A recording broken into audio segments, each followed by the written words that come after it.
Ils sont en replacement, quelques pas chassés pour bien revenir dans le terrain. Bonjour, ici Seb Proisy. Je vous retrouve aujourd'hui, non pas pour vous parler de raquettes comme on le fait habituellement sur Tennis Majors, mais pour vous aider à bouger du mieux possible sur le court. C'est un tout nouveau format intitulé Footwork Masters et il s'adresse à toutes les joueuses et tous les joueurs en recherche de performance. Aujourd'hui, on va parler des déplacements d'au moins 3 mètres, ceux qu'on doit effectuer pour se protéger d'une attaque adverse. Nous tournons avec des chaussures Lacoste AG LT21 Ultra. Daniil Medvedev joue avec ces chaussures depuis son tournoi de Miami en mars 2021.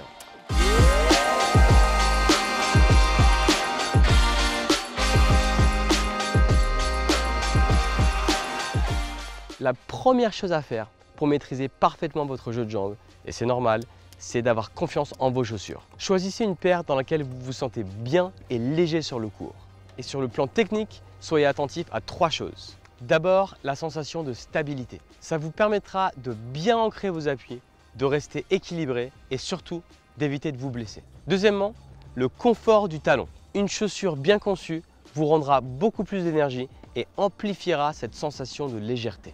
Enfin, la semelle. Aujourd'hui, on va jouer sur dur. Alors il faut une bonne sensation d'accroche sur la surface, mais aussi de souplesse dans la finition pour glisser quelques centimètres dans les situations les plus tendues.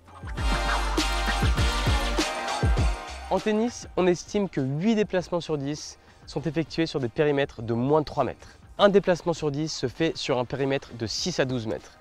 Mais les déplacements qui nous intéressent aujourd'hui, c'est des déplacements qui se font sur un périmètre de 3 à 6 mètres. On va prendre l'exemple d'un déplacement latéral coup droit.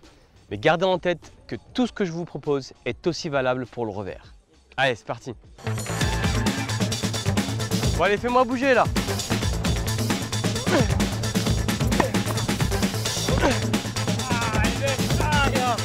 Alors, imaginons que votre adversaire vous lâche un gros coup droit dans la diagonale. Il espère vous déborder ou vous prendre de vitesse ou simplement vous pousser à la faute. C'est une phase de jeu assez classique et qui peut vous permettre de gagner beaucoup de points si vous la maîtrisez bien. La première chose à laquelle il faut penser, c'est à l'amplitude des pas. Pour couvrir beaucoup de terrain en peu de temps, ce qui compte, ce n'est pas la fréquence des pas, c'est de maximiser les espaces entre chaque foulée. Le but, pour être le plus efficace, c'est d'arriver sur la balle avec le moins de pas possible. Regardez comment Daniil Medvedev utilise de grandes enjambées pour couvrir parfaitement le terrain. La deuxième chose à avoir en tête, c'est l'importance de votre dernière foulée. Elle va vous permettre 2 choses. D'abord, de renvoyer le maximum d'énergie dans la balle et ensuite de vous replacer le plus rapidement possible. Oubliez les petits pas d'ajustement, il n'y en aura pas. En coup droit, vous frapperez la balle à l'arrivée de votre sprint en appui ouvert. Si vous maîtrisez votre geste, vous pourrez pleinement utiliser la vitesse de balle de votre adversaire pour mieux le contrer. Là encore, sur ces images, ce que fait Daniil Medvedev est parfait. La troisième chose à avoir en tête, c'est le freinage et le redémarrage.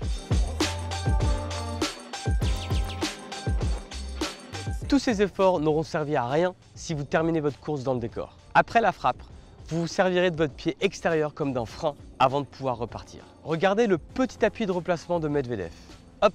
Enfin, gardez en tête que votre course de replacement ne sera pas tout à fait la même que votre course de défense. S'il y a bien un point commun, c'est l'amplitude des pas et c'est la chose la plus importante. Mais il y a une grosse différence. Comme vous ne savez pas ce que votre adversaire vous réserve, vous devrez vous placer face au court et bouger en pas chassé en attendant le coup suivant. J'espère que cette vidéo vous a plu. Si c'est le cas, n'hésitez pas à la partager avec tous vos amis qui veulent progresser dans le jeu. La prochaine fois, on parlera d'une autre course à haute intensité, celle qu'il faudra effectuer quand on se prend un amorti.